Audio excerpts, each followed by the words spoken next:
Oh, good morning, Yankees universe. Welcome back to another episode of the Yankees Morning Brew on this Thursday, April 11th. Like always, I'm your guy, Hector, hanging out with my co-host this morning. I got my guy, Mr. TC Stills. All you Yankee fans, wake up and get your coffee. TC, how you doing? Pretty good. I got my coffee. It's You got your a beautiful day out here in Southern California. Mm-hmm. Didn't like the game last night, but that's okay. We took 2 out of 3. Yeah. 2 out of Still 3. all good. 10-3 record. Yankee fans got to be happy. So I'm happy. How about you? You doing? Oh, good? I'm happy. I know Yankee fans. It was a bit chaotic. Matter of fact, I got a video to explain how chaotic it was, TC. So I'm going to explain this video because this is how Yankee fans was feeling last night after the loss.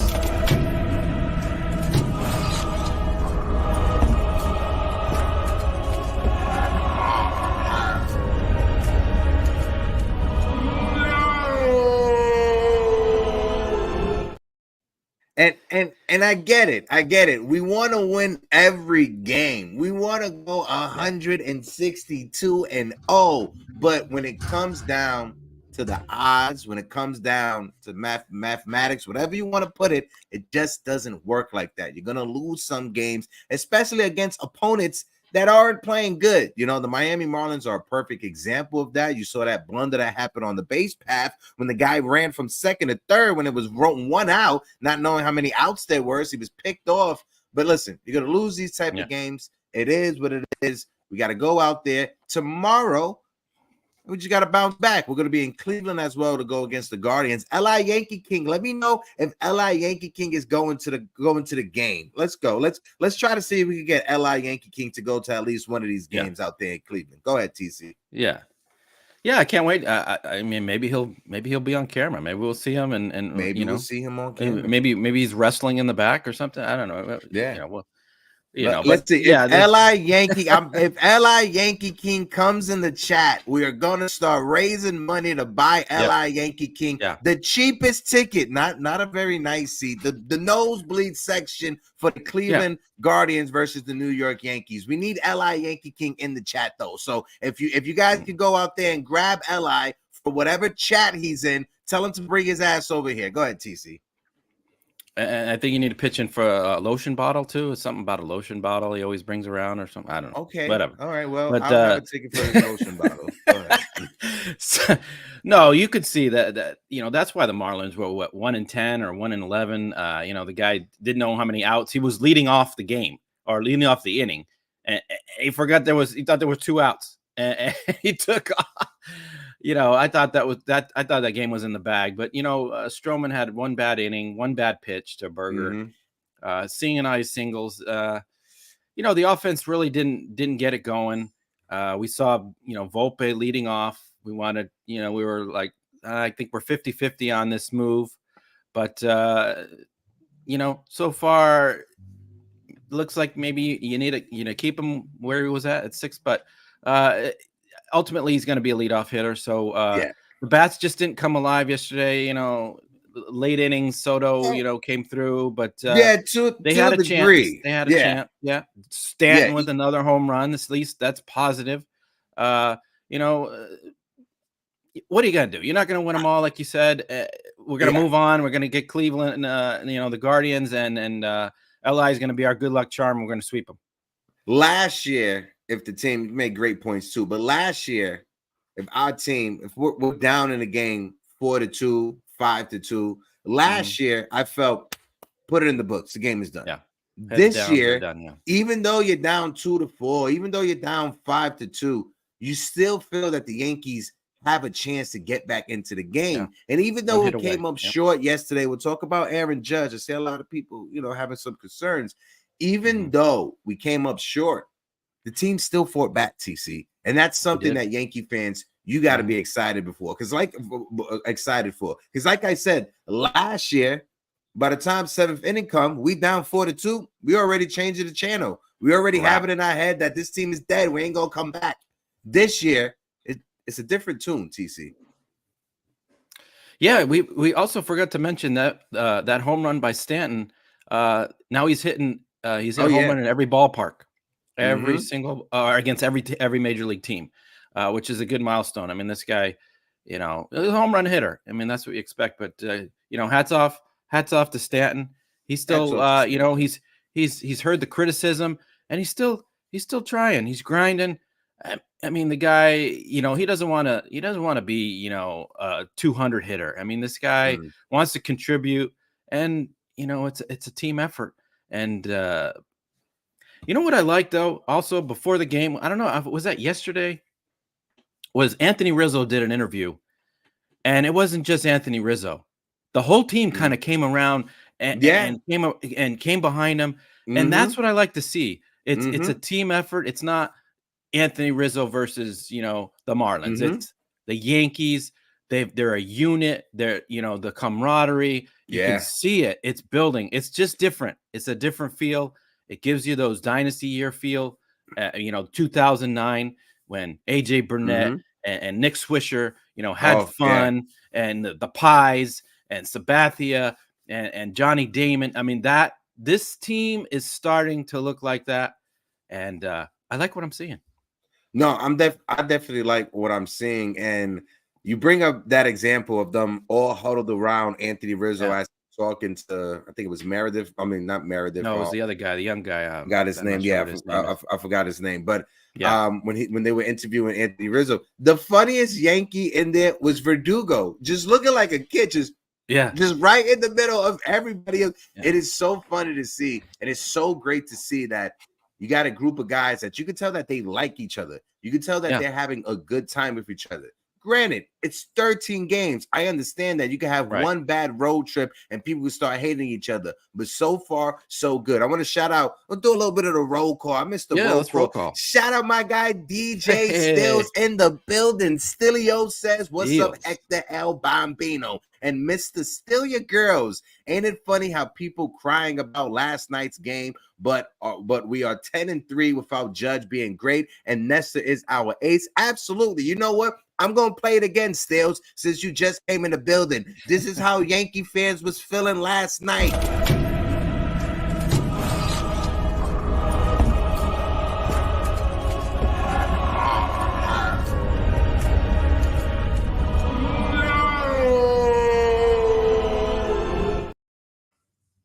And with that said and done, Yankee fans, do not lose your mind. We're good. We're 10-3. We still have one of the best records in Major League Baseball, if not the best record. Shout out to my guy Anthony Garcia in the building. Valentina is in the building. My guy Sean Brown in salute.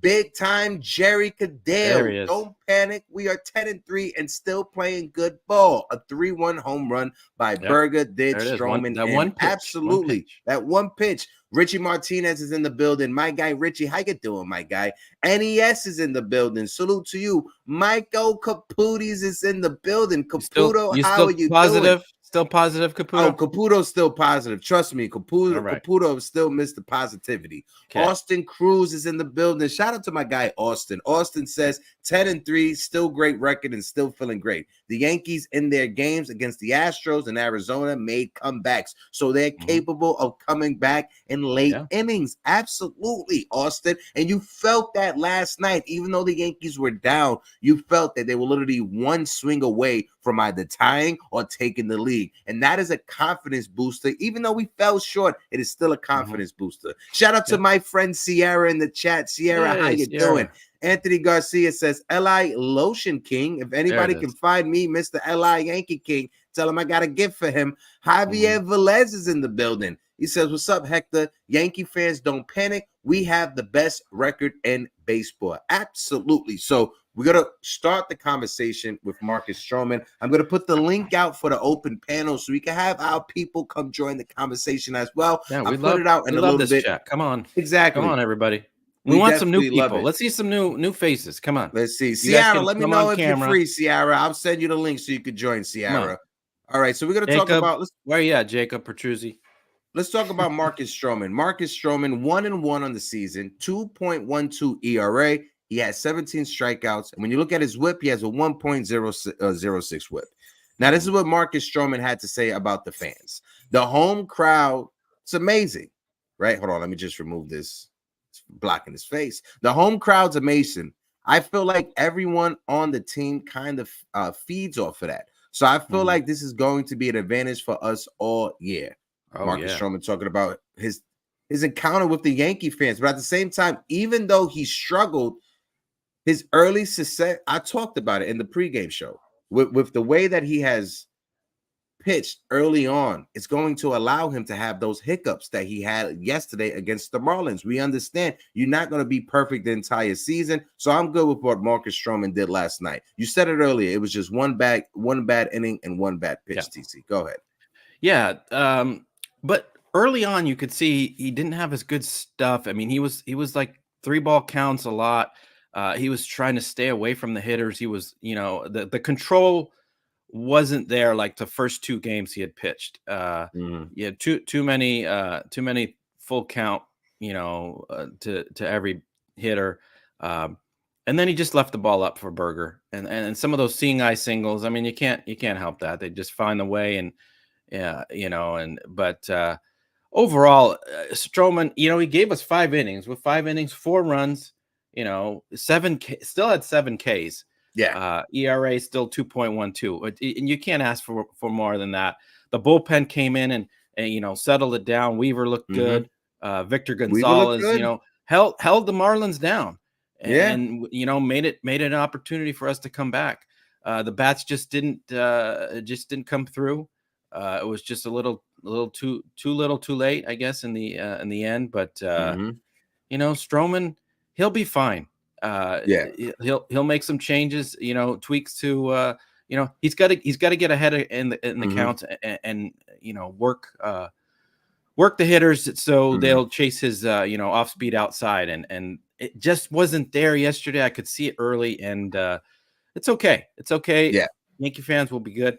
Don't worry. I want to take a second, right? Because there was a passing that happened, and it's not who you're thinking. It's not who people in the chat. So I just want to take this second.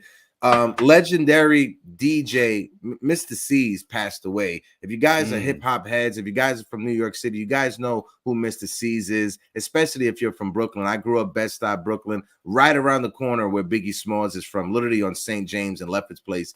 And, he had a big part of making Biggie Smalls what he was, a household name. So rest in peace, Mr. C's. He was a legend in the game, Hot 97 zone. So rest in peace to a legend.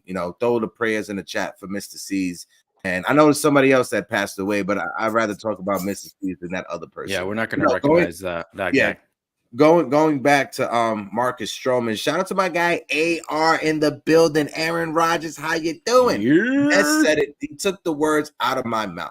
Stroman, he just needs to stay healthy, and we will be fine. We need him healthy for a playoff run. Absolutely, Ness, right? And on top of it, we need health, period, going forward, right? We got Garrett Cole, who's coming back, Nestor Cortez, who was dealing with his injuries from last year, Carlos Rodon trying to bounce back from his injuries last year. So we just need health, not only for Stroman, but across the board when it comes to our pitching staff. But true, if we could get this for Marcus Stroman, again, that stat line is not bad. A 2.12 ERA stills. If you would have told me through his first 3 starts, those are the numbers that I would have got, I'm signing up for it. I'm signing up for it. Even though he had one hiccup against the Marlins, you told me before the season, you told me in spring training, that's the stat line I'm going to get out of Marcus Stroman for his first 3 starts. I'm taking that 7 days out the week. Yeah. No, I all Yankee fans were signed up for that. I mean, because we didn't know what kind of guy we're going to get. I mean, he's all over the place, in the news, in the media, with the Mets and the Blue Jays, and he's not that guy anymore. He's older. He's a high ERA guy. He just doesn't have it. What I'm seeing in the first 3 games, that's a pitcher. That's not just a guy that throws heat. He's a pitcher. He's pinpoint accuracy. He's all over the plate, different quadrants. He's up, down. I mean, you got to change speeds, change location. He looks great in a Yankee uniform. I mean, he loves the crowd. He loves the atmosphere. I think he thrives. He's always wanted to be here. And what we're seeing is I think this is the guy we're going to get. He's going to be our number 2, number 3 guy. And, we can count on him in a big game. And that's what we need. We need him healthy. We need him in the long run, the stretch run there in the postseason. And, hey, big things could happen for him. No, definitely. I got to highlight a chat right now. My guy, Nick Yak in the building. More good news besides OJ that Julius Randle had successful surgery on his right shoulder. My guy, Nick Yak, appreciate you for the update. My guy, Nathan Ramachandra from the NR Hours in the building. We were at the game yesterday, and I'll be in Jersey this Saturday. Dante DiVincenzo, shout out to my guy Frank Luna for setting up that event. And then later on, Nathan, I'm gonna go tag team with you. I know Tobias has an event later on at night, so I'm gonna be linking with my guy Nathan and Tobias this Saturday. Hey, Hector, look who's back in our chat. Hey, Lorenzo. My guy Lorenzo Cardona. Enzo, my guy, how you doing? Miss this guy.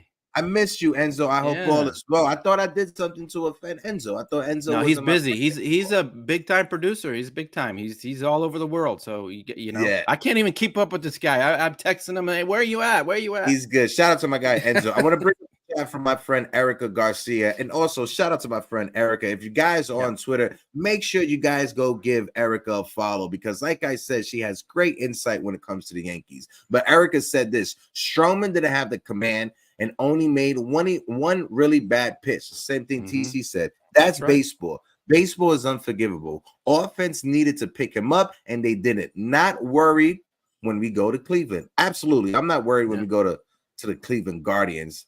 Yeah. Are you kidding me? We won't be facing Bieber. He's out. So let me see who else we have in the building. Oh my God. Lorenzo and Erica Garcia, they went to high school together. That's crazy. What? This is 2 weeks in a row that somebody that Erica knows is in our chat that they haven't seen forever. That is crazy. So shout out to Enzo. Shout out to Erica being from high school. Welcome. We bring people together over here. And a special shout out to our guy Jigga. He's feeling under the weather. We wish you well. We wish you to get well soon. Your positivity show is getting us all hyped. But get well soon, Jigga. Yeah, Erica said we were in the drum line together. You guys were in band. I was in band. I played the trombone, I played the baritone, and I played the tuba. I was a band kid myself in high school. Shout out to my guy, Mr. Worldwide Mayberry in the building. How you doing? All right, let's get back to the conversation. Again, I'm before we get to Aaron Judge, because that's the conversation I know everybody want to have. We got to talk about Mr. John Carlos Stanton. Like you said, Brian Hochi put it out on Twitter after yesterday's game and after his home run. John Carlos Stanton completes the set. With that home run versus the Marlins, Stanton has homered against all 30 major league teams. There's only 13 other guys on that list, and John Carlos Stanton is one of them. TC, when it's all said and done, I know a lot of Yankee fans, I know a lot of people have been criticizing John Carlos Stanton, especially since he's been traded to the Yankees. He's never been the same player he was, that MVP player. But when it's all said and done, is John Carlos Stanton a Hall of Famer? Ooh, that's a tough one. He's pretty close to 500 home runs, right? Is he at 400 and I'll pull up the stats right somewhere now. around there. Mm-hmm. I think if he can get to 500, I think it's pretty much a wrap. But I don't know why that should be, a major factor as far as getting to the Hall of Fame. But I don't know. There's some guys that haven't been. They're not in the Hall of Fame, and they they seem like they're been better players than Stanton. Mm-hmm. But overall, as a home run hitter, I mean, he's won an MVP. He's had great years, but I don't know. I'm kind of 50-50 on that. I don't know what the chat thinks. I think he might have to get to 500 home runs, and maybe these last couple of years he's going to have to maybe a championship here, 1 or 2. We're hoping this year is it. But I don't know. What do you think, Hector? I'm 50-50 on that. I'm not sure. Erica, just want to let you know, I'm not sure. Enzo, let me know if you're going to the game April 20th, the NYYU game with Pete Seminetti and the crew. I'll be there on the 20th. I'm not sure if Enzo's going to be there. I know Anthony Medina's going to be there. Erica, we're going to be in the Audi suite. But if you could get yourself a ticket to the game, we'll link up. And hey, we'll try to sneak you into the suite. If we can sneak you into the suite, we'll try to do what we got to do. We just won't get kicked out. But no, going back to Giancarlo Stanton, my guy Ness says, don't know what yoga or Flintstone vitamins Stanton took, but keep it up, my guy. You're looking good. Absolutely. When it comes to his career, Giancarlo Stanton, he has a total of 406 home runs. Okay. Yeah. 406 so far in his career. He is 94 away from that milestone of 500 home runs. But when you look at it, Giancarlo Stanton, he played 1, 2, 3, 4, 5, 6. This is his 7th season with the New York Yankees right now. Can you believe that it has been 7 years so far with Giancarlo Stanton? He has played the same amount of years with the Yankees as he's played with the Marlins. Can you believe it? I can't. That's amazing. 14 going on 15-year career so far. I think the negative on him is he gets injured too much. I think that's what might keep him out of the Hall of Fame, because I don't know the last 7 years. Has he played a full season with the Yankees? I mean, 1 or 2, maybe. Not a full season. I don't like know. 150. How about 150 games? Did he play 150 games? He's played 158 games once for the New York Yankees. Besides that, 2019 it was 18 games. 2020 it was 23 games. 2021 it was the second highest total at 139 games. Obviously, 2020 was the COVID season, so we can't hold that against him. 2022 he was an all-star in 2022, 110 games. Okay. Last year, 101 games. This year so far, he's played in 11 of the 13 games that the 14 games that the Yankees have played. 13 games that the Yankees have played. Yeah. So he's been an all-star once with the New York Yankees, if that means anything. Yeah. Again, that's one huge factor that probably keep him out of the Hall of Fame is he doesn't play 3/4 of a season. I mean, he's been hurt a lot. He hits a lot of home runs, yeah, but I don't know. He's just been hurt, not dependable. I think if he gets to 500 home run, that's the only argument you have against him. Guys like Gary Sheffield, who I believe should be in the Hall of Fame, he has over 500 home runs. Gary Sheffield has the PED question mark around him. I don't think Gary Sheffield took any PEDs, but a lot of reporters, they believe that. So put that to the side.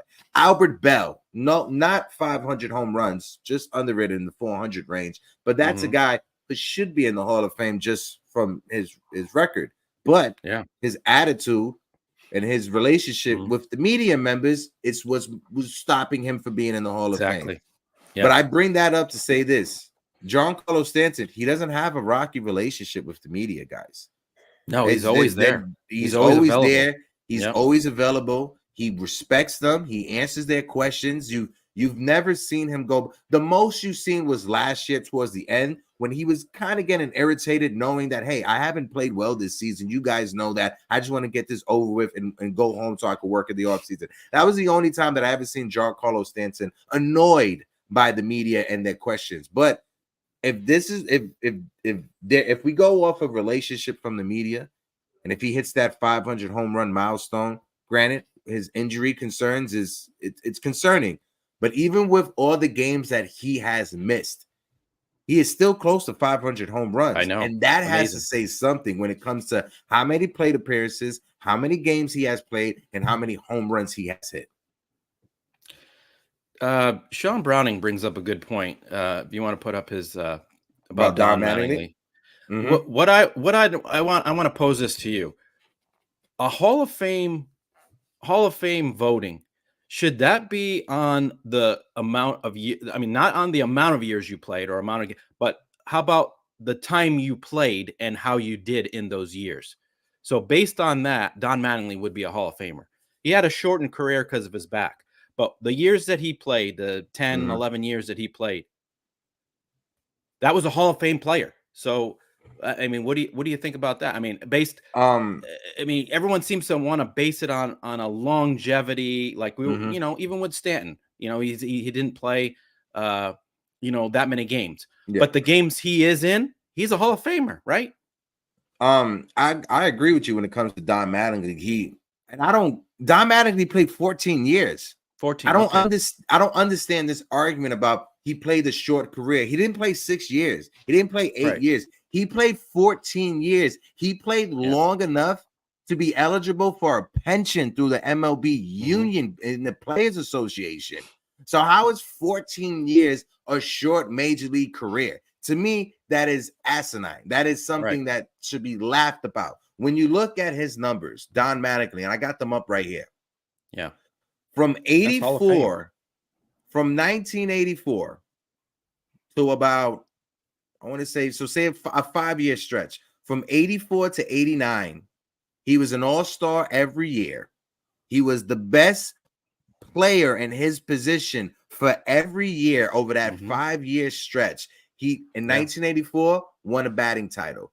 1985, MVP, 145 RBIs, right? 85, 84, 85, 86 led the league in doubles from 44, 48, 53, right? When you look at his RBI output, he put up every year he had over 100 RBIs except for 1 year, which was 1988, but he was still an all-star every year. Like you said, he won an MVP in that same stretch. So when you hmm, look at just those 5 years, he played 14 years. In that 5-year span, he was not even 5 years. 1, 2, 3, 4, 5. That's 6 years. And that 6-year span, he was the best first baseman, especially hitting wise, in all of Major League yeah, Baseball. Keith Hernandez was the better fielder. I'm not going to argue that. Keith Hernandez is probably the best fielding first baseman of all time. hmm, He is nowhere close when it comes to hitting next to Don Mattingly. Nowhere no, close. I would rather have Miguel Cairo up to bat with bases loaded instead of Keith Hernandez to get a clutch hit because Keith yeah. Hernandez was such a bad hitter. Yeah. Well, power No, wise, no power doubt. I wise, mean, it's power wise. yeah, his glove and his bat. I mean, in the the 14 years, everybody's remembering the last couple years. Mattingly, he sapped his power because his back. In 95, that was so exciting when they they made the wild card game, and he hit a home run and back to back with Ruben Sierra. I mean, that moment, I wanted him to make it so bad. And then the next year we win the World Series. I felt Mhm. so bad for him. And but the shortened career, if you want to call it that, he was a Hall of Fame player. I'm sorry. I Mhm. mean, they should make an exception, if that even is an exception. I mean, these voters, these writers need to go back and either go over the criteria it takes to be a Hall of Famer, or just these guys need to be out. Like, we need some Yeah. new blood, new people in here voting, because I mean, I'm biased, because Don Mattingly, I grew up with Don Mattingly. He was my favorite player all time. Loved the guy. 23, I wore his number in Little League.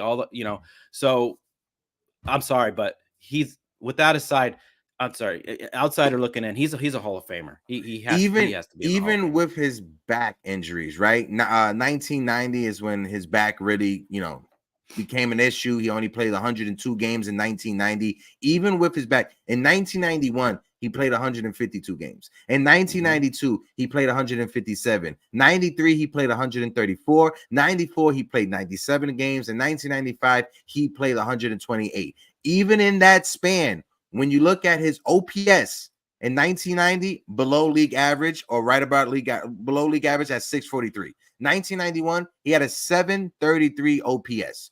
1992, he had a 742 OPS. This is after dealing with his back injury. Hmm. 1993 at 809 OPS. Last year, 1994 at 808 OPS.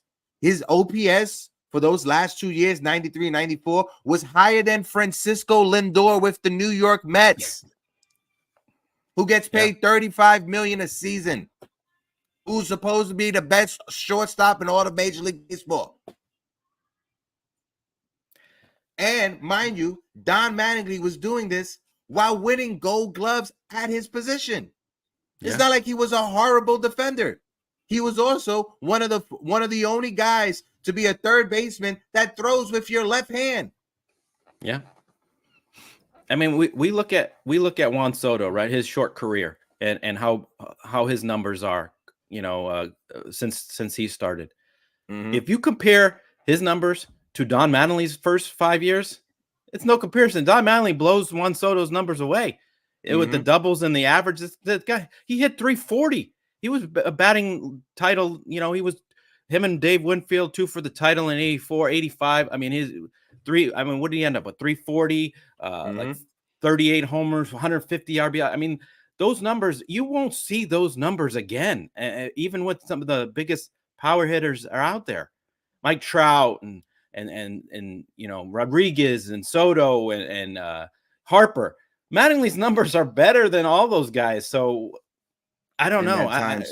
When you look at his career, he played over 1,700 games. He has over 7,700 plate appearances, over 7,000 at bats. He has 1,000 runs scored. He has over 2,100 hits. He has over 442 doubles. He has over 222 home runs, and he has over 1,000 RBIs. He's at 1,099, basically 1,100 RBIs. He is a career 307 hitter, a career 358 on base percentage, and a career slugging of 471 with a career OPS of 830. Now, when you look at his later years in the 90s, I think he gets overshadowed, and I think people don't put respect on his name because in the 90s, that was the steroid era. Yeah. That's when the steroid, especially in 1999, that's when it took off. 89, 88, Oakland, Mark McGuire, Jose Canseco. In the 90s is when it took off. So having a first baseman only hitting 8 home runs, only hitting 17 home runs, only hitting 12, that's not sexy in the eyes of the voters. That's not sexy in the eyes of Major League Baseball. It was sexy. It was sexy in the 80s when first basemen weren't hitting that many home runs, right?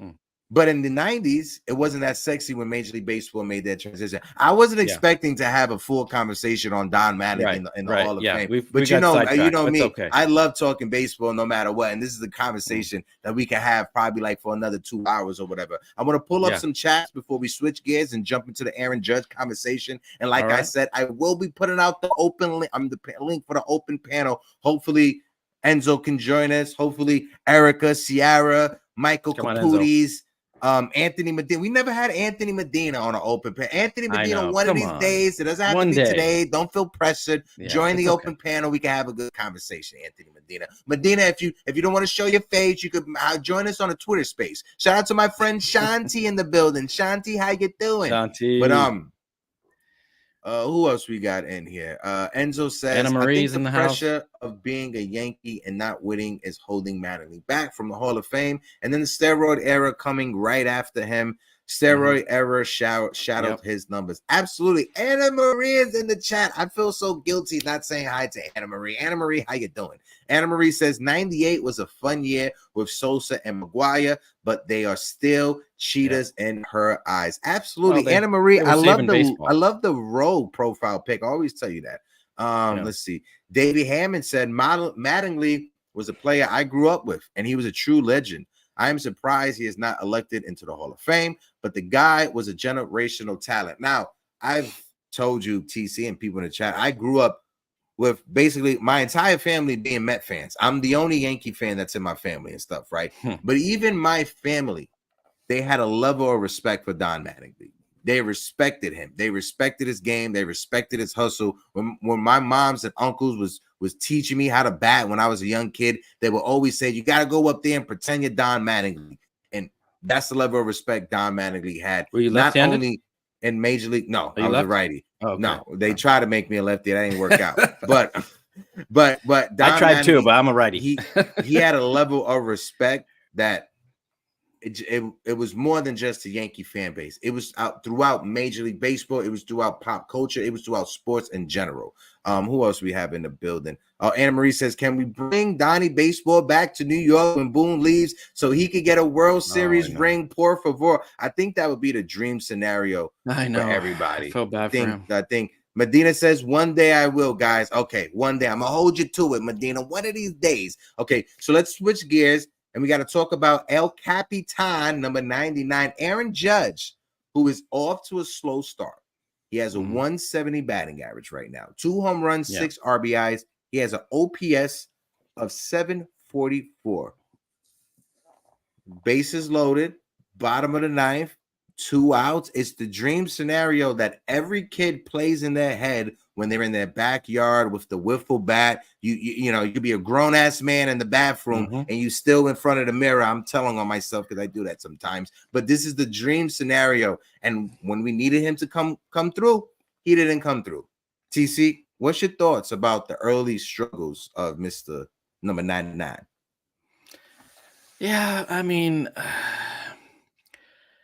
I guess he's a slow starter. I mean, we can attribute that to the you know, his struggles. I mean, notorious slow starter. Notorious, and you can say he missed some spring training because of the abdomen issues. You know, he didn't get a full spring training, but you know, it's okay. I mean, he's still getting on base. He's still getting his walks. What's his on base? 378. I mean, he's got, I don't know, I think Michael K brought up, he had like 13 or 14 walks already, which is great. I mean, he's seeing the ball. I mean, they're pitching all around him. I mean, there's nowhere to throw. I mean, you got Soto, then you got Judge, and you got Rizzo or Stanton. So there's no wiggle room in that lineup. So I mean, you can say he's getting some bad calls. I mean, those low strikes he's still getting, you know, robbed on those. But I think he's just missing some of these pitches. And you know, hey, we're 10-3. I'm not too worried about it. If we were 3-10 and Judge is doing this, I think that's an alarming, you know, something's going on. But right now we're 10-3. We're okay. Other guys are contributing, which is good because Judge carried the team last year and the year before that. So I think he's going to be okay. I'm sure he's, you know, getting with James Rosen and working on some things like, you know, here and there. But Yankee fans, don't panic just yet. I mean, maybe a month into the season, maybe it's time to panic. But the first 2 weeks, I think he's just, it's just a slow start. I think he's 1 or 2 series, he's going to explode, and we won't even be talking about this anymore. Yeah. No, listen, when it comes to Aaron Judge, you know, it is a slow start. It gets magnified when the team loses, but we're 10-3 with Aaron Judge having this slow start. I just want to bring something up before I read what's on the screen. For his career, Aaron Judge, for his career, is a 280 hitter. For his career, he has an on-base percentage of 395, which means in his career, he has an 115-point differential between his batting average and his on-base percentage. This season, you see Judge walking at a higher rate than normal. This season, Aaron Judge, he has a 178 batting average with a 367 on-base percentage at this moment. At this moment, with his batting average being 178, he is literally just 24 or 26 points away from his career on base percentage. This season, he has a 189 point differential between his on base percentage and his batting average. My guy Stretcher on Twitter, he put it up there. In Judge's 2022 season, number 61, number 62, MVP, one of the greatest offensive seasons in the history of Major League Baseball. Aaron Judge had an 11-game stretch where he slashed 128. He had a 227 on-base percentage and a 308 slugging. Judge currently, right now, has a 178 batting average, higher than in 2022, a 367 on-base percentage, almost well over 100 points higher than it was back then, and a 378 slugging percentage, higher than last year. So, yes, he didn't come through in the bottom of the ninth. But in the bottom of the ninth, bases loaded, with Soto on first base, with Volpe on second base, with whoever else was on third base, who do you want up to bat? Do you want Aaron Judge up to bat? Do you want Anthony Rizzo up to bat, even though Giancarlo Stanton is hot? Do you want Stanton up to bat? Go ahead, TC. I'll throw it over to you. No, I think in every case you want Aaron Judge. He's the threat. I mean, he's hard to pitch to. He's our captain. He's the guy you want up in this situation. That's why he's batting third now. Third is just supposed to be your best hitter. So, I mean, in any situation, I still want Aaron Judge up no matter what he's hitting. He's still capable of winning that game. One hit, one swing of the bat, 6-5, we win. So, you know, what are you going to do? He's not going to come through every time. I know it's a struggle, and I know we want to win all these games. We have all these comeback victories. I know Yankee fans are starting to get, you know, even more spoiled now, like, because we got off to this hot start. We're going to win, you know, Darth Vader's coming out, you know, I want to win every, you know, it's like, so we'll just pump the brakes right now on Aaron Judge. He's just in a stretch where he's struggling, but, you know, he goes on these streaks, 3-4 games in a row, and you know, we go 3 for 4, hit 2 home runs here and 3 home runs the next game. It's gonna happen. He can't stay down this. He's not that type of guy. As far as some of the other guys, you know, on our lineup, you know, Jose Trevino, I don't know, but he's not that. So Aaron Judge will break out. Don't worry, guys. Yeah, and like I said, don't worry, right? I see a lot of people, you know, and everybody in the chat, I think they feel the same way like we feel, TC. But my guy Enzo put something in the chat, and this is something I want to have the convo with. His oblique injury could have been because of his toe issue. That's and right. his base not being as strong as it once was. And that's a valid point. We forgot about dealing with an oblique. Listen, I ruptured my oblique like a year ago, right? And it took me, and I kid you not, like 2.5, 3 months for that joint to properly heal. Granted, I wasn't doing what I needed to do to make sure it healed. That's why it took so long. But your oblique, that is something that is very tricky to deal with when you're trying to heal it, right? Now, you factor in a toe issue as well. His toe, I get it. But last year, coming back from this toe, before he got injured, he had 18 home runs. He finished the season with 37 home runs. That means he hit like 20-something home runs, 19 home runs when he came back after missing 2 months. So, yeah, his toe could be an issue. But after what he did last year, coming back, I'm like, that toe can't be that much of an issue because he was still able to hit home runs. I think it's just a timing thing right now. Again, spring training, the oblique, trying to heal the oblique at the same time while playing Major League Baseball is probably not the best combination of things you want to do with your body, but he's still a warrior. He's still going out there because if Judge was sitting right now, TC, and if he wasn't playing and if he was on the IL, you think the criticism would be higher for Judge right now than it is? I think so. If he wasn't playing, if he was injured on the IL, I think the chirps and the criticism would be a lot louder for Aaron Judge than what they are right now. Folks in the chat, let me know what you think. Go ahead, TC. Yeah, because it'd be here we go again. I mean, last year he missed a half season with the toe, and then, you know, and the season before was something else, and you know, but like to Lorenzo's point, I think, you know, he's got the toe that's in the past. I don't know if that's still lingering. But the oblique, when you're hitting, you know, you're using that, you're stretching your whole body around. I mean, you're torquing your body so much that if it's not right, he might be compensating or not, you know, not getting the full extension. Or, you know, when you have an injury, you're almost like you're not at 100%. So you don't want to re-injure it. You don't want to, you know, give 100%, or there's something there that's, and that in baseball, in hitting is one of the hardest things to do in sports. Hitting a little ball 95 to 100 miles an hour. I mean, that's difficult. So it could be a lingering thing there. I don't know. I hope not. I hope it doesn't, you know, turn into something else and he re-injures something and then he's out for a long period of time. But I mean, I know the Yankees medical staff, they like to, you know, misdiagnose and not tell everybody everything. So I sure hope this is not the case. And he's hiding something, or he's you know, just compensate.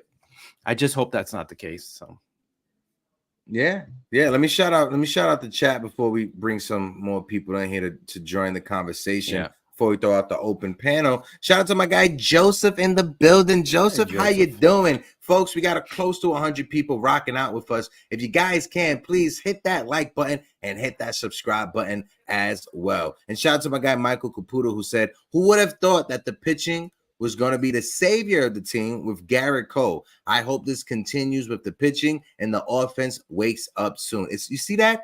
So nice, very calm, Very Yeah. low-tempered Michael Caputo. I appreciate that, Michael Caputo. Keep doing your thing. My guy chilled Double Caputo. A is in the building. He said Judge hit a home run the other day. I guess he's expected to hit a home run every game. Did he miss some spring game? Absolutely, Double A, 100%. And shout out to Double A. We was at the spring training. We caught a game together. Shout out my guy Double A who's in the building. So I'm gonna bring up the lineup. We're gonna go through the lineup and the pitching from last night, and then we're gonna put out the link so our friends can join us in the conversation.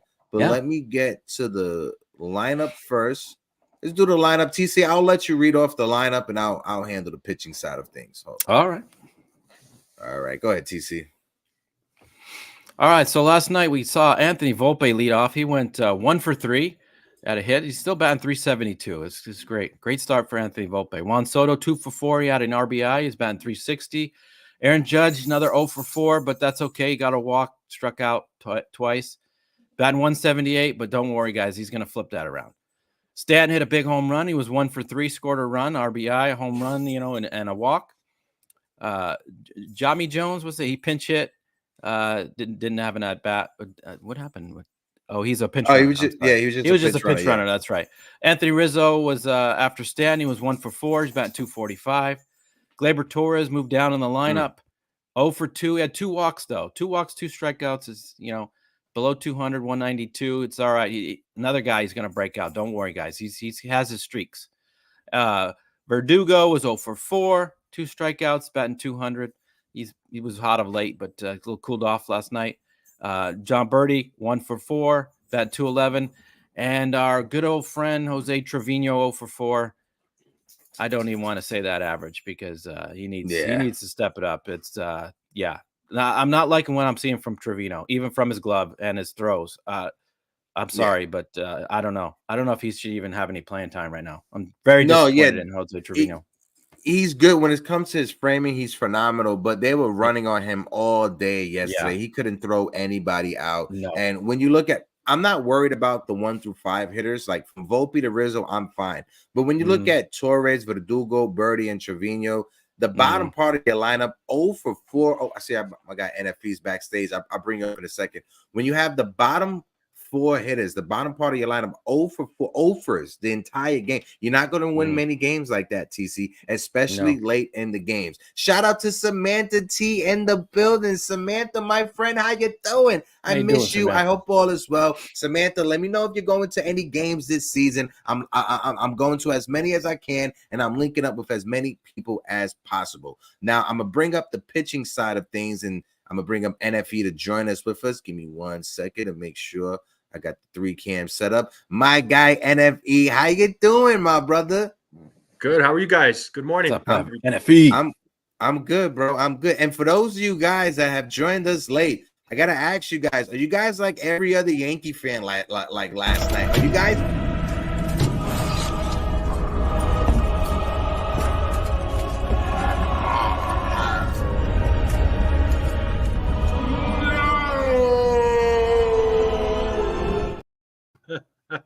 Guys panicking because the Yankees couldn't go 159-2 or 60-2. Are you panicking? NFT, before I throw it over to you, I'm going to read up the pitching side of things real quick, and I'll let you give us your take about last night's game. Hold on, give me 1 second. And here we go, loading this joint up. And when you look at the pitching side of things from yesterday, Marcus Stroman, 1-1 on the season. 5 innings pitched, 4 hits, 4 runs. 4 of them were earned runs. 4 walks. That was the big bug. That was a big issue because his first 2 starts, he only walked 3. He walked 4 in this game. 7 strikeouts, 1 home run allowed. His pitch count, he had 95 pitches, still has a 2.12 ERA. I'll take that. You got Weaver. Luke Weaver was in the game. 2 innings, 1 hits.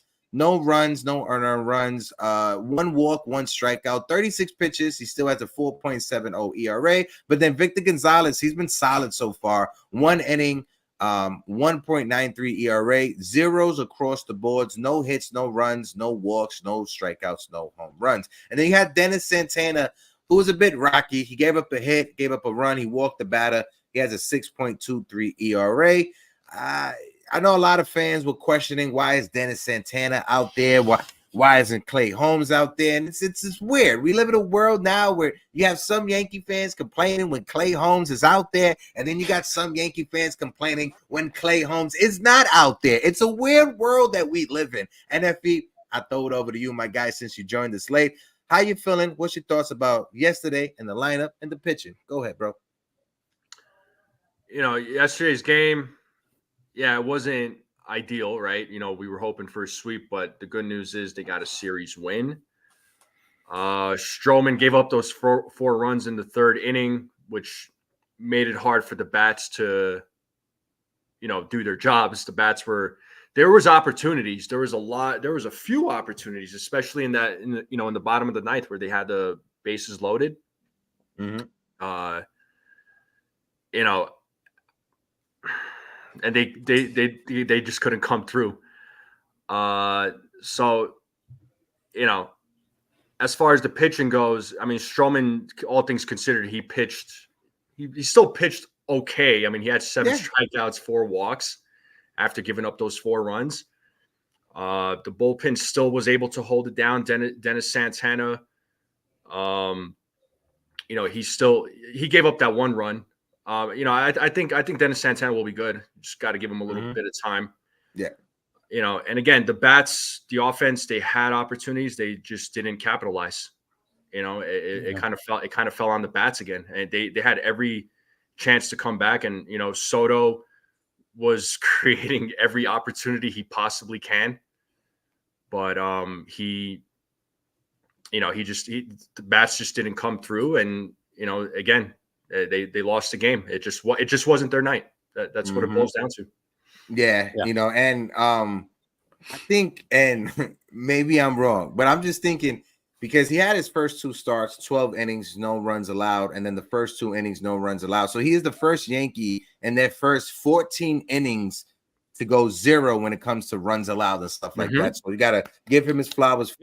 But it felt like he was nervous. He's like, okay, 6 innings, no runs, 6 innings, no runs. So he's going into this game like, okay, I'm nervous. Like, I know I got to give up a run sooner rather than later. And it was like, once he gave up those runs, it calmed him down and he was able to zone himself in. And those pitches that at the beginning of the game weren't breaking, at the beginning of the game weren't finding the edge of the strike zone. And that next inning, it was 1, 2, 3. And that 5th inning, he was back to what he was doing the first 2 starts. So minus that 3rd inning, he was okay. I'm happy with what I'm seeing out of Marcus Stroman. What's your thoughts on that, TC?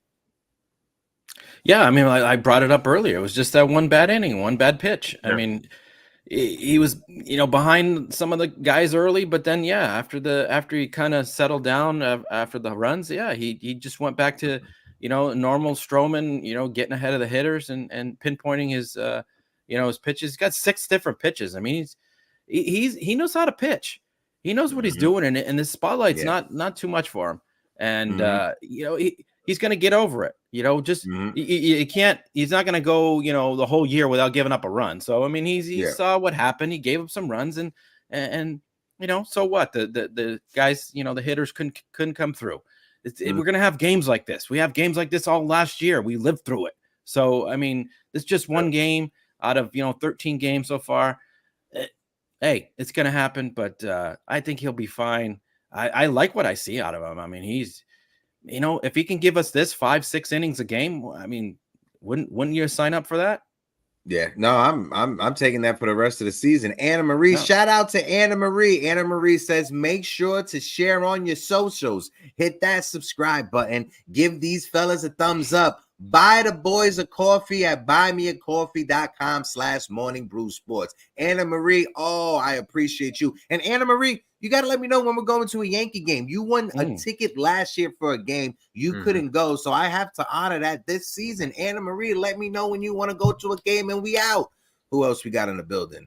My guy KC Fun Time is in the building. Long time no see. KC, long time no see. With that, I got to put it in the chat now. I'm putting the link for the open panel in the chat. We're going to rock out to about 12:30. So, fellas, folks in the chat, like always, everybody is welcome to come up to the open panel. Just be respectful when it comes to the terms and services of YouTube. If NFE is in the middle of giving a take, if TC is in the middle of giving a take, allow them to finish, because the same time will be given to you so you can finish your take. So whoever wants to come up, please, you're more than welcome to come up. And like always, support the other Yankee content creators. There's a lot of us out here. My guy NFE in the Strike Zone, he has a channel. Go and support my guy NFE. My guy Acevedo has a channel as well. You already know my guy Pete Seminetti with NYYU. Make sure you guys are going to subscribe over there. My guy Jason from 161 River Ave, Joseph Computo from The Shift, Derek from NYY Recap, and all the other great Yankee content creators. My guy...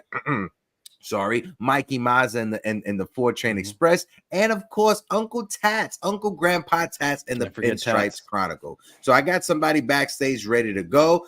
Erica, my friend, let me get a thumbs up. Let me know you're ready to rock out. Okay, so I got it right there. A regular Erica, on the show. I'm bringing you up. Yes, she is. Shout out to my friend Erica. Hope all is well. How you feeling? I'm all right, man. I'm a little under the weather, so. Okay, feel better. Are you putting the Vicks on your feet like our grandmother used to do back in the day? No, I didn't do that. Maybe that's why I still feel like crap. That's what it is. Go ahead. Go ahead, Erica. Let us know how you feel when it comes to yesterday's game. Whichever point you want to attack first, go ahead. I mean, hey, listen, the pitchers, our starting pitching isn't going to be there every time. You're not going to expect them to not give up any runs every game. I thought Stroman, even struggling, still looked good. I know that he gave up the 4 runs, but the offense should be able to pick him up from that. And they didn't do that yesterday, and it happens. It's baseball. I say it all the time. Baseball is unforgivable. One mistake, and it can take you completely out of the game, and that's what happened yesterday. I'm not concerned about Judge at all. It's just that he needs to be a factor in big at bats, and I just feel like he hasn't been this season yet, and that's the problem considering that we're not getting production from anybody else at the moment. So that's where it's frustrating, where it's like he's almost a rally killer, and I tweeted it yesterday, but right now he's a kind of a rally killer, and you don't want to see that from your captain, the number 3 guy. Soto's doing everything that he was predicted to be doing, right? Like he's literally he's living up to it, and we've been saying like it's Soto Judge, that's so scary, but right now it's really not that scary when Judge is popping out or just not coming through in the clutch. So obviously that's going to change, and I'm not concerned, but you hate to see it when it's obviously winnable games like that last night. So but we'll see what happens, man. We're still 10-3, still the best best record in the league, and you have a Cleveland team that's hot, but I think we should be able to handle them. I want to ask you, Erica, and then I'll throw it over to NFE after you go, because I want to get his take also on it. Do you think it's this whole oblique? Do you think Judge is injured right now and he's just battling through it? Like, what's your thoughts when it comes to these injury concerns? And I'll throw it over to NFE to get his take on it as well. It could be, right? Because honestly, he is seeing the ball well. He's walking a lot, right? His on-base percentage is really good. It's just his swing. He doesn't have his swing yet, and it's already been 2 weeks. I said I wouldn't worry about it until the 3rd week. So I'm gonna still give him another week. Maybe he just has to make a small adjustment, and that's really what it is. Because again, he's working the walks, just like the entire lineup. But that's where, like, I'm sure he's seeing the ball. Maybe there's just something that needs to be tweaked in his swing, and if it is that, then maybe it is tied to some sort of injury that's lingering. Because if he's seeing the ball so well, but the swing is just not as impactful as you're expecting it to be when he is able, working those walks and working the counts, it could be injury, but I wouldn't worry about it till I said another week. If it's continuing next week, then I'd be like, all right, what's going on? Yeah. This is what community looks like. Anna Marie in the chat says, Erica, cayenne pepper, ginger root, honey, lemon, cough drop, drone in a tea, tastes nasty, but it's very good for you. You see, this is what community coming together to make sure that everybody is healthy and feeling good. NFE, I want to throw it over to you to get your take on the injury, because you joined us after me and TC had the conversation on it. But what do you think about Judge? You think he's injured right now? You think it's the oblique? What's your thoughts, bro? I mean, There's a possibility, but I don't think so. I don't think the oblique is bothering him. I think he's fine. I think it's just one of those things where he's just off to a slow start, Mhm. and eventually he's going to come around. You know, historically he is a slow starter. I think it's just one of those things. I mean, he's still able to draw walks, which is good, right? You know, because I always say a walk is just as good as a hit. He's still making, you know, contact with the ball, right? But he's getting out. He's not, you know, seizing the opportunities. But I don't know that the oblique is bothering him. I hope it's not bothering him. I hope that he's recovered from that and he's not hiding it, right? So, you know, players, if there's something bothering them, players should be saying something. They have a responsibility of speaking up. Mm-hmm. But you know, I don't know. It's hard to say. I know he had that problem during spring training. Personally, I think he's fine. I just think that he's just off to a slow start right now. Yeah. But I think he'll get fired up here, you know, sooner rather than later. Yeah, and you know, somebody in the chat, they brought up Derek Jeter, and Derek Jeter was a notorious slow starter as well. But even Derek Jeter throughout his career, Derek Jeter was a 310 hitter, and in 2004, he had his biggest slump of his career. He went 0 for 32. Yankee fans were booing Derek Jeter. 2004 was a weird season. That was also the first year A-Rod was in the Bronx as well. But even going 0-32 and having a slow start to the season, Derek Jeter still finished the year with a 292 batting average, right? So when it comes down to it, I do think that Aaron Judge, when the season is over, he'll be closer to a 280 batting average than he is right now. He'll be closer to the numbers on the back of his baseball card and not what you're seeing at the lower Tryon when the Yes Network is on the screen, right? So that's how I feel when it comes to that. Yeah, I'm not really stressing Judge right now. You know, like I said, he'll come around. I don't think that oblique injury is bothering him. I don't think he has an oblique injury right at the moment. I feel like he's recovered from that. I just think he's just off to a slow start. That's what I think. No, I agree. I agree. Also, I'm gonna bring somebody else to join us in the conversation as well. My guy Michael Caputo. So you know when Caputo comes on, we got to lower our hat like this. Come on, TC, you got to lower your hat. And you put on your hoodie. There you go. Michael Caputo is in the building. Caputo, how you doing, my guy? Salute to you, brother. You're muted. Caputo. You're muted, Caputo. There you go. I'm good. Good to see you, Caputo. Move into the screen. I can't see you on the. There you go. There he is. There it is. Caputis, my guy. So I'm gonna throw it over to you, Marcus Stroman, his first rough outing. Give us your thoughts about it and how you feel overall about the team. I see you got more of a smile on your face. You're carrying yourself more dapperish, if I may say. Go ahead, Caputis. Yeah, I'm just a little tired. But yeah, like I'm happy with the team. It's just one loss. I'm not worried about this against the Marlins, and I think they'll bounce back.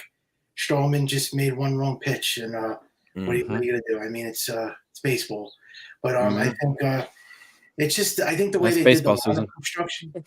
I think the way they did the lineup construction was a little off, but I don't know if they're gonna keep the same lineup with Volpe leading off. But I thought maybe they just could have waited a little bit longer to do that, but I think they'll be fine. I think they're going to stick to that lineup, I guess now, right? Unless they change it when they play Friday. But I think everything will be fine. Oh yeah, Erica, you could talk. What were you gonna say? No, yeah, I was gonna throw it over to Erica because you brought up the Volpe in the lineup, and this is the conversation that is breaking Yankee fans. This is breaking friendships. All right, people, it's ruining households. This is the conversation that's going on. Go ahead, Erica. Great. I love Volpe in the leadoff spot. I know that people were 50-50 about it, but he didn't change his approach yesterday. He worked a walk. He had that fluke hit, but whatever. He still got on base. He scored from first to home.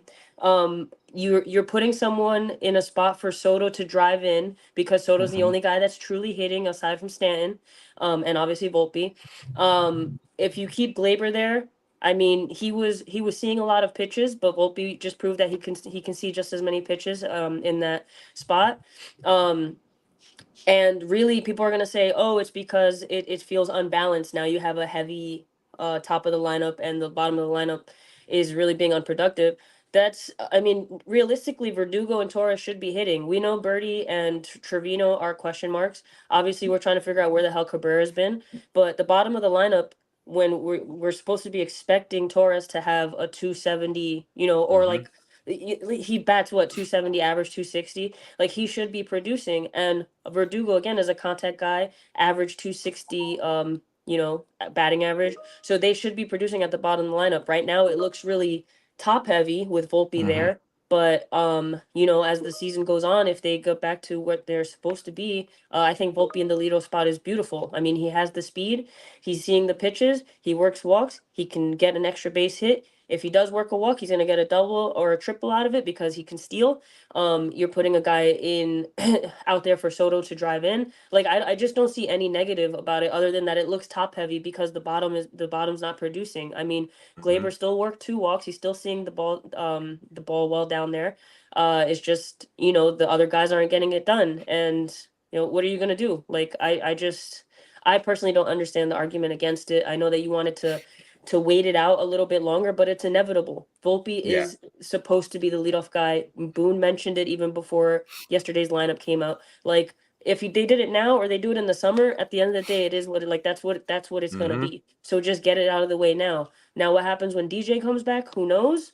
But yeah, I mean, the only I don't know. I love it. I personally love it. If someone else thinks different, let me know.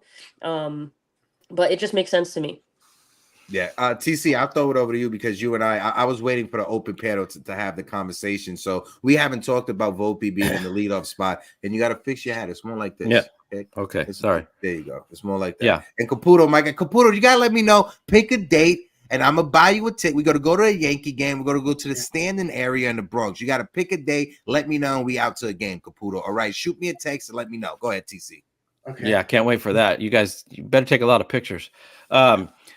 Well, with Volpe in the leadoff spot, Anthony, I love it. I'm sorry. I'm sorry. With Celso being sick, I don't have the producer backstage to bring up the coffees or whatever. But Anthony Medina, shout out to my brother Anthony Medina, mi hermano de la isla. He just brought us 3 coffee. Anthony Medina said this, just wanted to show support Hector and TC. Great job, Hector. Can't wait to see you on 420. Salute, mi hermano. Absolutely, Anthony Medina. I can't wait to be in the building for the NYYU event. Go ahead, TC.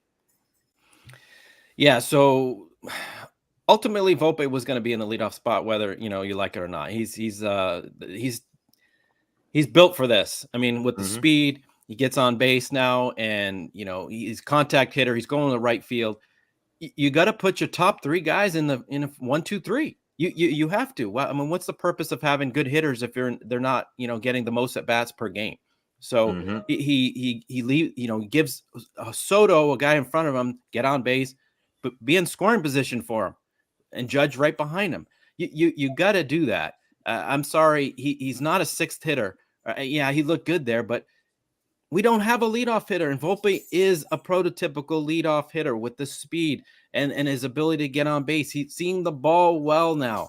And Aaron Boone just said, let's go. Let's do it. This is where he's going to be, so we're going to do it now.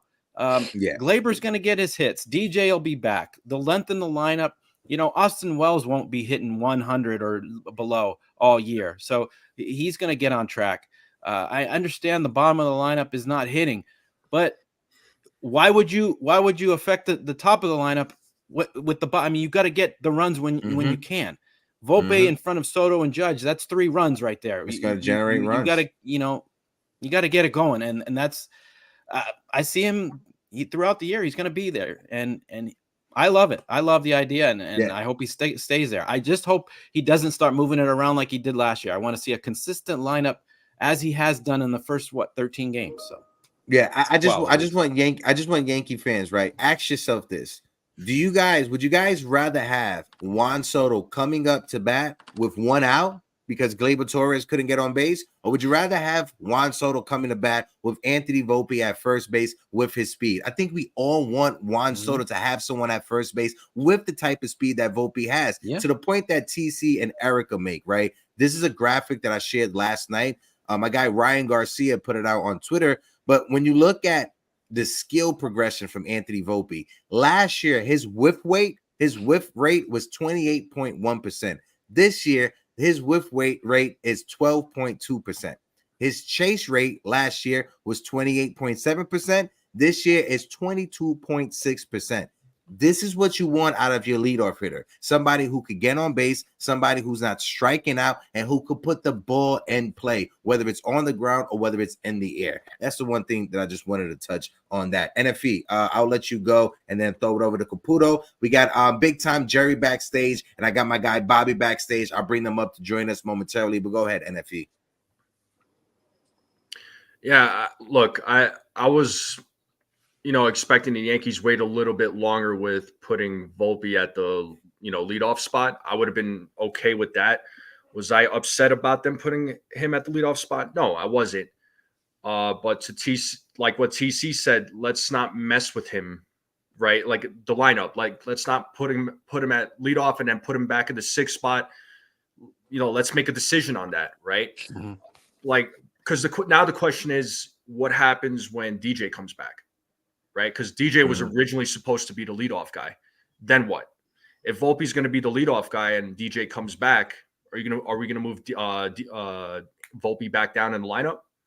So this is what I'm worried about right now. I said that eventually Volpe will be the leadoff guy. He will be the leadoff guy, and he belongs there. And his bat's been consistent. I'm liking what I'm seeing from his bat.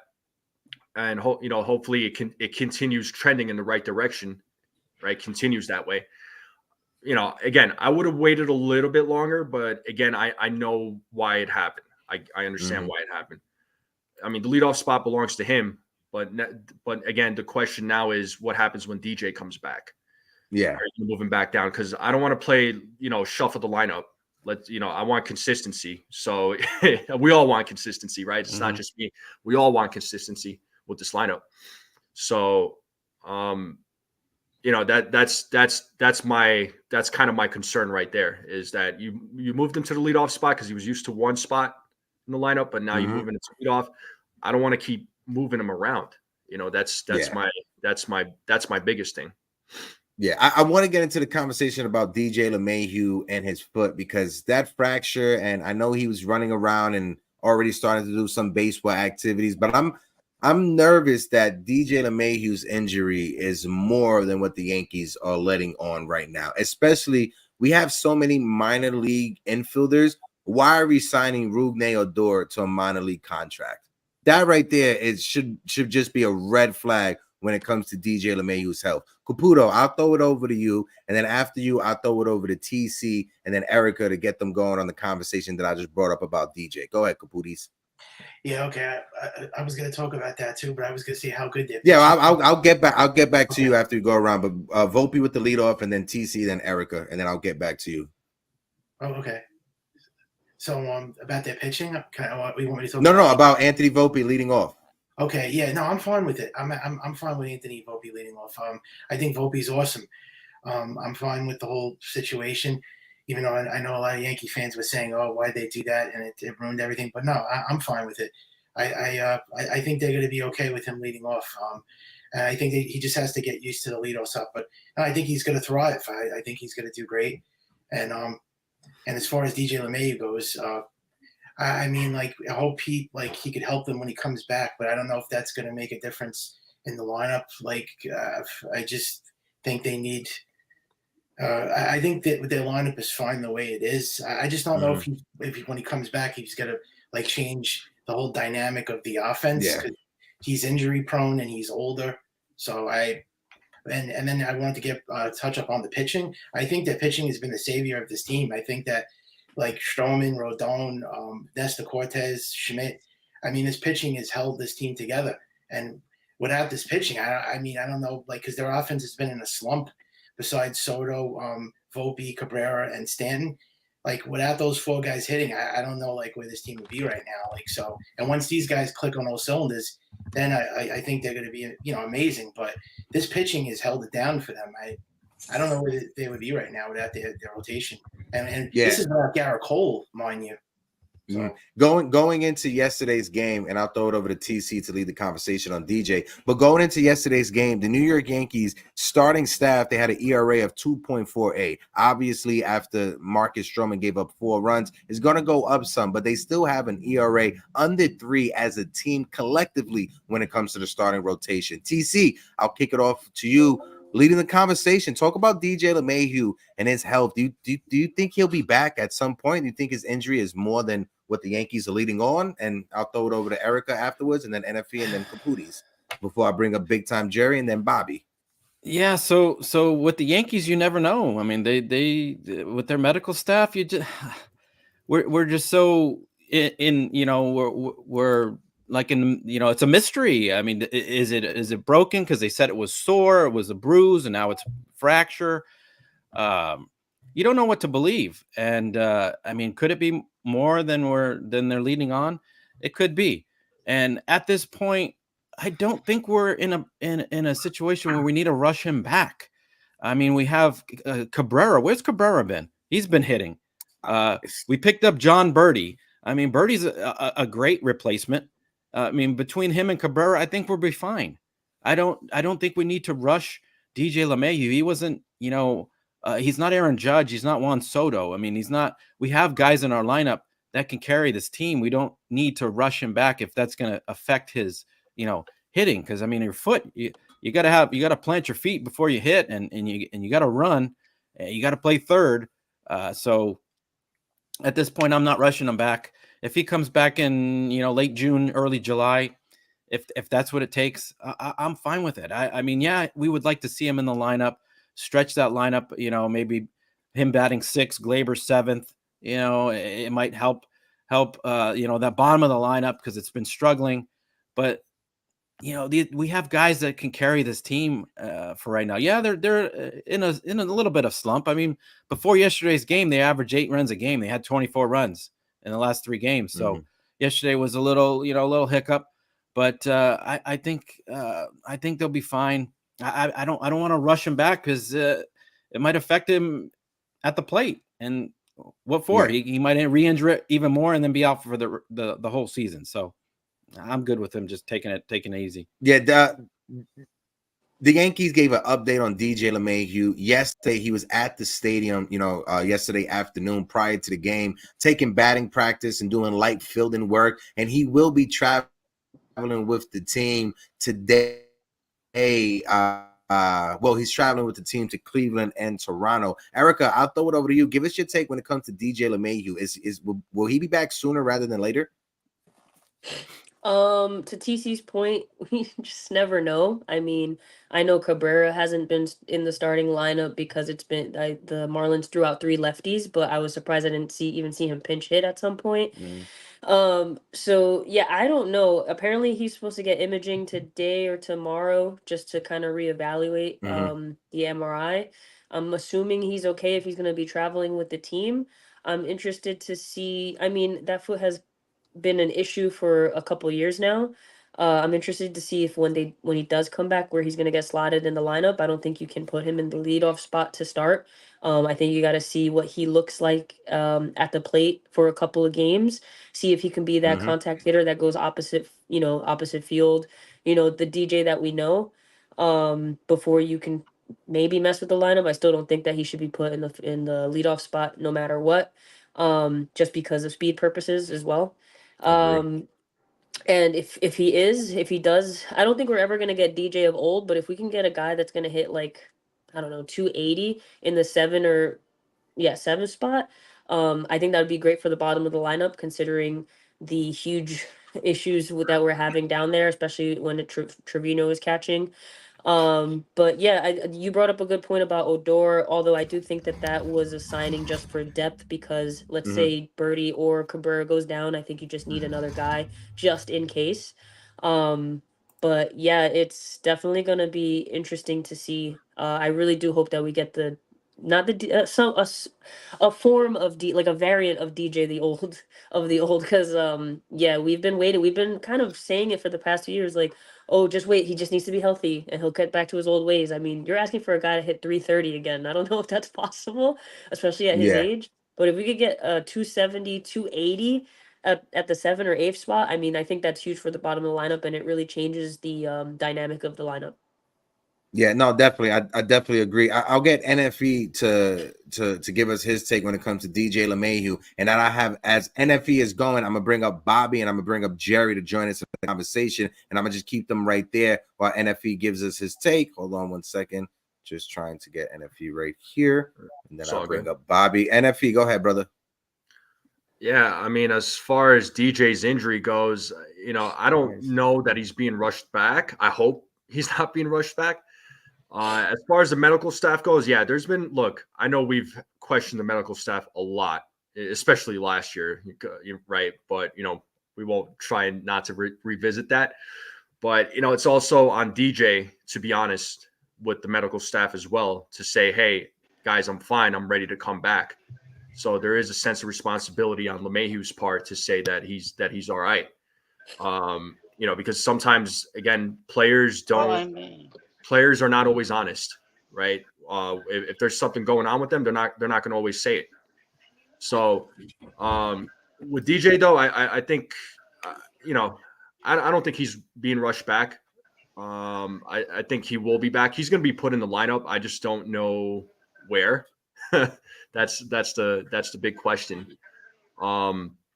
As far as his performance goes, I know Erica was saying 270, 280, right? I'm thinking, I would like to see him at around like 250, 260. I don't see him 270, 280 personally, but that's just me. I think he'll be more at a 250, 260, just, considering his age and just how his body is. I mean, that's more ideal. And I would accept that from DJ as far as his batting average goes. Home runs, I don't expect a lot. He's not really a home run guy. He's more of a contact hitter anyway. And also the thing too with DJ is, that second half of the season last year, he was starting to hit the ball. He was starting to come around again. He was looking like DJ. He was looking like the DJ that we all knew. So, hopefully we see more of that from him, just him, getting those hits, making contact with the ball. But I think those days of him being a 300 hitter, I don't think they're there anymore, unfortunately, right? Eventually age catches up with athletes. I hate to say that, but it's just inevitable. But I think, I think a 250, 260 would be ideal for DJ. And, with his injury, I don't think they're rushing him back, and he'll probably be back. I mean, based on what I was reading, what the reports have been put out, probably end of April, sometime in May, would be my guess. But, as long as he's not rushing himself back and as long as the team is not rushing him back, I think he'll be fine.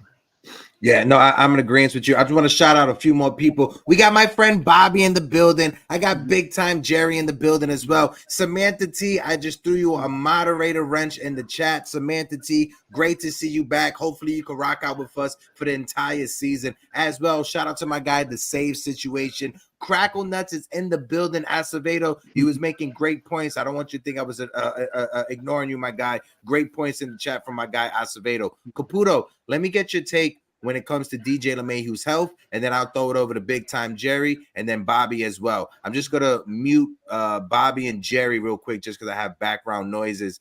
When I get to you guys, just unmute yourself. Go ahead, Caputo. Yeah, I think that if he comes back healthy, and I think it's a plus on this team. And we've seen what DJ LeMahieu's done in the past. He won 2 batting titles. He's got a couple of Gold Gloves, so he could be a force in this lineup if he's healthy. And he's also a great clutch hitter. And he leads by example. That's why they call him the machine. But he's got to also come back healthy. I still think he has something left in him. I mean, I hope he could help this team. But if he's just going to come back and it's going to be the same thing, and he's just going to ground out, and then he's just it's going to be the same thing again. But I mean, it's a positive. If he comes back healthy, he could be a great hitter off the bench. So you just got to hope he's healthy. I mean, I'm guessing he's going to come back in June. At the same time Garrett Cole comes back. That's my guess. But yeah, I mean, he could really be a help to this team, and I hope that he can help us in the long run. Definitely. Big time Jerry. I'm gonna throw it over to big time Jerry. Jerry, just unmute yourself. Big time Jerry. Give us your take when it comes to the team and DJ LeMahieu. Go ahead, Jerry. First of all, hats off to the panel. Great to be here. Thank you, guys. DJ LeMayo, I'm skeptical, Hector, like you are. I don't. Mhm. I'm suspicious of the medical staff. What went on last year was horrendous, I'll tell you. So I'm Mhm. really skeptical about DJ if he's ready to come back. I mean, he had a couple of great years with us, and he did well too with the National League as well. But I don't see him coming back too soon. Hats off to Caputo with the positivity on the Yankee pitching staff. I know he's been down. Erica, great to see you, girl. You've got a lot of knowledge. Great to see. Thank you. We haven't even got off the ground yet with No. Aaron Judge and Glaber. I'm glad Glaber was moved down because I think it put a lot of pressure on him, and Volpe needs to be in the front of the lineup because he has a lot of good contact. He's off to a great start. Did you see when he threw his hat off, rounding third, coming Yeah. home? I mean, yeah, all the way from first base, scoring in the corner with Soto's double. But the Mhm. big difference is the swag in Soto and Verdugo and Stroman. They are making a difference on that team. You could see it. Yeah, and I think we can all agree that if Gleyber Torres is in the same spot Anthony Volpe was, Gleyber Torres is not scoring on that double from Juan Soto the way that No, Anthony Volpe scores. Gleyber Torres is not scoring. Yes, I understand the logic about we need our bottom half of the lineup to be better. Anthony Volpe was very productive down there, but like Erica said, you need that on top of the lineup so they can be driven in late in the game by Juan Soto, by right. Aaron Judge. Yes. If Yeah. Anthony Volpe gets on base and Jose Trevino drives him in, that is awesome. That's cool. But it makes more sense and it's more logical for him to get on base ahead of Juan Soto and Aaron Judge so Right. they can drive him in, so Right. they can get the RBIs. Bobby, I'll throw it over to you. Bobby, my friend, just unmute yourself, Bobby. Hope all is well. How you feeling, Bobby?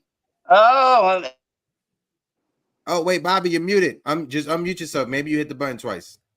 okay. I'm right here now. There you go, Bobby. How you doing, Erica, Bobby? I How you hope you feeling? feel better. I'm sorry you're not feeling good, Erica. Thank you. Hey, Hector, Yes, sir. you don't have to call me sir. Just call me Bobby. That's all. Yes, Bobby. Okay, what about if you get both of them on bases and for Judge? You know, that would be even better, huh? Listen, one is So better. I the- mean, two is better than one. You feel me? Yeah, Three is right? better than two. All right. I'm right with Yeah. you, Well, Bobby. I like Volpe. I like him at the beginning of the thing too. Yeah, Okay. I agree with everybody on this panel. I never met Mike Caputo though. Oh, He's a no? nice Well, guy. Yeah. Mikey Caputo is a nice guy. Bobby, I want And to ask you predictions in the series in Cleveland. Are we sweeping the Guardians? And then I'm going to throw it over to Jerry. No, I'm going to how let many Jerry games are we go. I'm playing going to there throw it over for? to Erica and then let Erica go and then Caputo and then me and TC will close it out. What do you We're got for playing- Cleveland, Bobby? We're playing 4, right? There. I think we're playing 3. Are we playing 3 or 4, TC? We're playing 3 in Cleveland. Okay, we'll take 2 out of 3. And We'll take also, I 2 want out to of tell 3. Neffy, you know who Neffy reminds me of? Who reminds you of? You know the guy from New Jersey Shore? He reminds me of Paulie The D. situation. No, No, Paulie D on the Paulie- situation. Yeah, Paulie D with the beard. And yeah, Mm. tell him the next time he's on, he reminds me of him. I got you, And Bobby. nice I to definitely meet you, Big Time appreciate you. Jerry. You're awesome guy. I like Big Time Jerry. He's a nice guy. Okay, Bobby, guys, I leave. I'll let you go, I- Bobby. I appreciate you, Bobby. That's my guy, Bobby. Gotta love Bobby. Jerry, I'm gonna ask you the same question. What are we doing in Cleveland? Make your predictions, and then I'll throw it over to Erica, Caputo, and then me and TC will close it out. Go ahead. I expect 2 out of 3. 2 out of that 3? series. Yeah. Oh, I say any 2 out of 3. I don't think a sweep. any prediction of the home run? Stanton will probably hit another home run, and maybe like Pete says, maybe by the 15th of April, Judge will be on target to get it rolling. Yeah, I think so also. Big time, Jerry. I love you, man. I appreciate you for always you too. supporting and always being in the chat, Jerry. You have yourself a great morning. Erica, my friend, same question going your way. What's your predictions in Cleveland? What are we taking? Who's hitting a home run? What's your thoughts with the pitching? Go ahead. I'm gonna be modest. I'm gonna say 2 out of 3. We got Schmidt tomorrow, Heel, and then Nestor going. I think we win the first 2. I think we dropped the last one. The Cleveland and I was gonna say Cleveland Indians, the Guardians. My bad. Still getting used to that. The Guardians, that's a sneaky lineup. You still got Jose Ramirez. You got Steven Kwan. You got Yeah. Naylor. Oh my God, I can't stand that guy. But they got some dogs of themselves in that lineup. So it's not gonna be an easy series. They're 9-3. So I'm gonna be humble about it. Say 2 out of 3. I think Schmidt and Heel are gonna look good in the next 2 games, and they have to. I think we have to have a bounce back. I know that we're 10-3, and it's not necessarily a must win, but I think a bounce back win is always huge, just to right the ship a little bit, especially after a game like that yesterday. Kind of just the bad taste out of your mouth.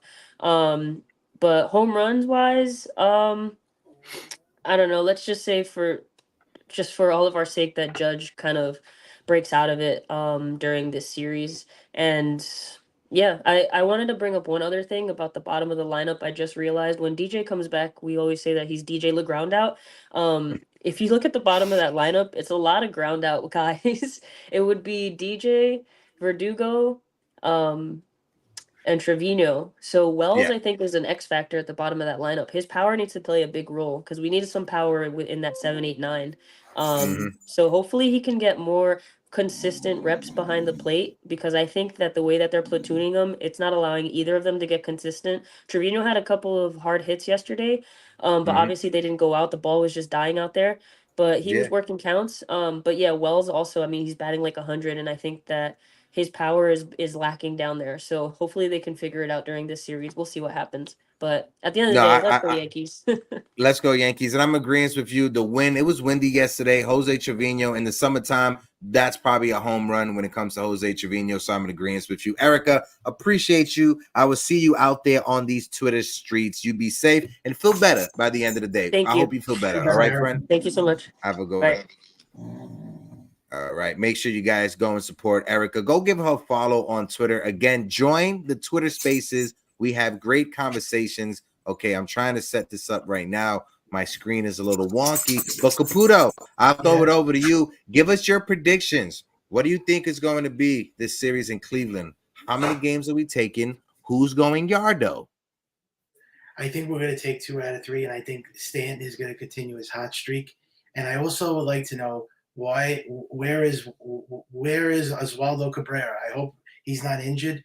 I'm a little worried with that because Boone rested him 3 days, and I know he loves the lefty-righty matchups, but you got to bite the bullet and play Cabrera. He's been unbelievable. Besides Volpe and Soto, the guy's been on fire. I don't know why Boone does this and why he likes resting guys when they're hot. Like, you got to go with the hot hand. And I just hope to God that he's in the lineup tomorrow because I'm going to be worried again. And there's given no explanation why he's on the bench. I hope it's for lefty matchups, but 3 nights in a row, come on. I think Stanton will be the hero in the series. And I want to see Judge finally wake up. I hope he finally gets it going. And yeah, I think the Yankees definitely take 2 out of 3. Yeah, no, I'm in agreement with you. My guy Austin Cruz in the chat from BX Sports Jedi Network says the Yankees 2 out of 3 against Cleveland. I think Glaber and possibly Judge would play well. TC, I'll throw it over to you before we wrap things up. And we got over 140 people in the building rocking with us right now. If you're watching us on Instagram, you're watching us on Facebook or X, jump on over to YouTube, hit that like button and hit that subscribe button. Go ahead, TC. Yeah, I think we'll at least take 2 out of 3. My fault. Nope. I'm sorry. Yep. Acevedo just said breaking news. Jordan Montgomery just dropped Scott Boras as his representative. I hope that continues. Oh, go ahead, TC. I'm sorry. I apologize. Nice. Go ahead. Yeah, I'm going to say at least take 2 out of 3. We get to see our good friend Estevan Florial, right? First look at him in the Cleveland Guardian. He'll probably hit a home run against us. He's gonna go. He's gonna hit for the cycle. Yeah, he's gonna hit for the cycle. Probably, go 6 for 6 or something crazy. I'm looking to see Anthony Rizzo break out in Cleveland. I'm see Rizzo and Glaber. That's the two guys I see. They need to come through. They need to get it right. Going to see two righties right off the bat. So I think we'll see Cabrera at third. I think Boone likes to see him just from the left side right now because his numbers are way better as a left-handed hitter. So they gave John Birdie a shot. He looked okay, but I think Cabrera returns in the first two games in Cleveland. He'll come through. Austin Wells needs to get some more playing time, and Trevino, I don't know. He needs to sit out for a while. We need to see more of Wells. We need some hitting on that bottom of the lineup. It's really getting frustrating to see these guys 6, 7, 8, 9 just 1, 2, 3, 1, 2, 3. That's over. The lineup is just top heavy. But I'd say 2 out of 3. We got Schmidt going first, then Heel, then Nestor. So I'm gonna say 2 out of 3. Yeah, same 2 out of 3. I'm gonna be modest, like Erica said. Not gonna be too much out there, but no, 2 out of 3. Yeah, I think Luis Hill may have some hiccups in this start, but I think I'm expecting a solid start out of Clark Smith. I'm expecting a solid start out of Nestor Cortez. I want to see Gleyber Torres come through. I need Gleyber Torres to get on base, whether it's a hit, whether it's a double. Draw your walks. I know he drew 2 walks in last night's game, but I want to see Gleyber Torres have a good game. When it comes to Estevan Florial and 14 at bats, Estevan Florial, he has 1 run, he has 2 hits, and he's hitting a blazing 143. So Esteban Florial, for all you Yankee fans that said that Brian Cashman was wrong about Esteban Florial, he is hitting a blazing 143. But no, appreciate everybody who showed up, supported the stream. Thank you guys for smacking the like button. Thank you guys for hitting the subscribe button as well. We are on our way to 5,000 subscribers. We're trying to grow our other platforms. So if you're following us here on YouTube, give us a follow on Twitter. Give us a follow on Instagram. We do late night Twitter spaces as well. Normally after the Yankee game, I'll do a Yankees post-game space. And like I said, if any of you guys are going to the game, hit me up. Let me know. I'll link up with anybody, right? If you're a Yankee fan, if you're outside of New York City, if you can't afford to go to a Yankee game that's on the road, hit me up. We maybe be able to get you one of the cheap tickets. Cheap. I want to emphasize cheap tickets because we don't got it like that over here. But I love to help any Yankee fan. If you're out there in Cleveland, I have $15-20 to buy you a cheap ticket to help you go to the game. If you're out there in California, wherever you're at, and if you're trying to see the Yankees on the road, let us know. We're trying to make that happen for a lot of people this season. That's cool, right, TC? Yeah, if you're in California, hit me up. Let's go to an Angel Yankee game. It's coming up. Yeah, or Padres. They're in San Diego this year, so let's go. Let's go see a Padre game. That'd be still. Nice. My girlfriend got hurt when I was at spring training. Okay, I had to stay for like an extra week and a half because I had to be down there because she hurt her knee. But no, Stills, I'll definitely be linking up with you. I felt bad that we couldn't link. Shout Lorenzo, we need to hook up again. Lorenzo, what's up? Where you been, man? Come on. 420. No, I'm not a sugar daddy. No, absolutely not. There's no way, Jose. Anthony Garcia. If anybody's a sugar daddy, it's my guy, Anthony Garcia. Again, appreciate everybody who sold up. Make sure you guys are in the building for 420. It's going to be a good one. Petey and the boys from NYYU. It's going to be a good time. But like always, hit that like button. Hit that subscribe button. The save situation said, Hector, you looking solid, bro. Just so you know, down 50 pounds since the New Year's, my guy. So I'm going to the gym right after this show. But appreciate you guys. Like always, hit that like button, hit that subscribe button. And until next time, make sure you drink your water. Say something positive about yourself. There was no positive show this morning because so sick. But until next time, deuces.